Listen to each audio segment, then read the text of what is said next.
To market on close. We have just a few minutes left in the trading day. That means it's time for the big picture. So we'll welcome in our team from Charles Schwab. Joining us today is Collin Martin, the Director of Fixed Income Strategist at the Schwab Center for Financial Research. Collin, thanks as always for being with us. I just love to start with your thoughts on the day. A lot of green on the board. We're up more than 1% on all of our major indexes right now. Yeah, well, pretty good day. I mean, I'll give you some very high-level thoughts. I don't really cover the stock market too much, but I think it's probably just a reversal of what we saw on Friday. Obviously, really sharp sell-off, maybe arguably too much based on that weak-ish jobs report, but especially those revisions. So I think a lot of it could be just kind of payback for that and maybe just rebounding a little bit because there isn't too much going on when we look at the economic landscape. There were a few data releases today. Nothing too crazy, and that changes, the outlook from our end. We did get the updated senior loan officer survey from the Federal Reserve, but that was actually pretty unexciting as well. Very few changes compared to the previous release. So I think it's probably just a rebound from last week because there really isn't too much news in the markets right now. So with that said, let's talk about the Fed. One of the primary drivers on Friday was the jobs report. And now we've looked at a complete reversal on expectations for September. Just since this show started, the probability of a rate cut in September has gone up 3% to 92% now. What are your thoughts on the odds of a cut in September or potentially one even before then? I'd say before then, very low. I mean, I don't think we'll see anything where they'd call an emergency intra-meeting, unscheduled meeting to cut rates. That doesn't seem necessary right now. But the likelihood of a cut in September seems really high right now. We thought it was probable, we'd say. We were leaning in that direction, but we understood that the Fed was going to get a lot of data from its end of July meeting until its middle of September meeting. But last week certainly pushed the Fed or will push the Fed in that direction. It's really going to hinge on the labor market. That's a key factor that we've been looking at. And our kind of, outlook for the labor market has been that it had been somewhat stable with cracks under the surface. And we figured it would, gradually slow as kind of we got the impact of the tariffs working their way through the economy and just the idea that we are very late cycle right now. And what we got with the revisions last Friday were that maybe the labor market isn't as stable as we expected.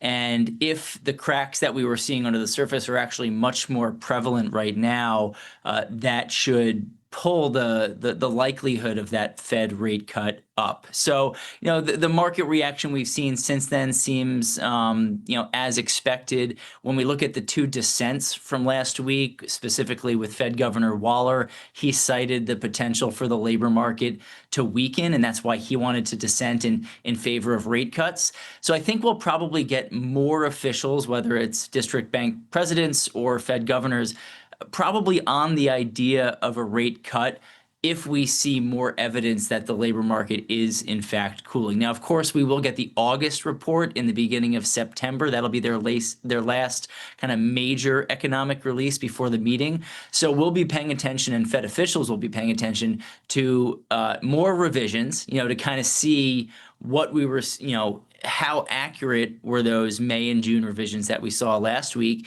and maybe looking for confirmation that slowing trend is more real now. So if we do start to see some more of this weakness in the labor markets, do you expect the yield curve to continue to steepen?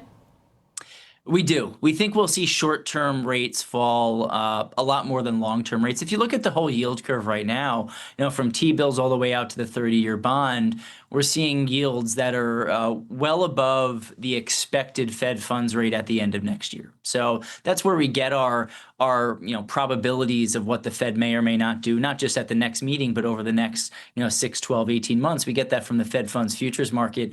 And following the non-farm payrolls report last week, the year-end 2026 rate got revised down to about 3%. And so there's a lot more room for yields to move down, but we think more room for short-term yields. They tend to be highly sensitive to expectations and changes at specific Fed meetings, where if you look at intermediate and long-term yields, they are, of course, influenced in Fed decisions in the here and now, but it's more about expectations for the future.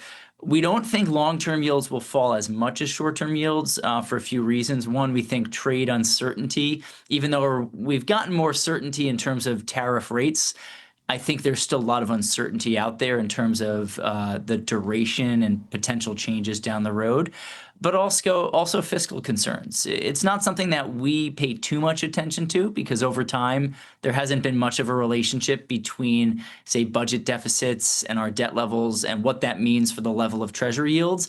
But if we look at our fiscal outlook right now, we expect, and most people expect our debt to continue to grow. And that just means we need to attract more and more buyers as time goes on.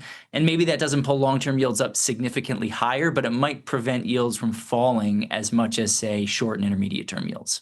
Collin, we appreciate it so much. Thank you for being with us today. That's Collin Martin from the Schwab Center for Financial Research.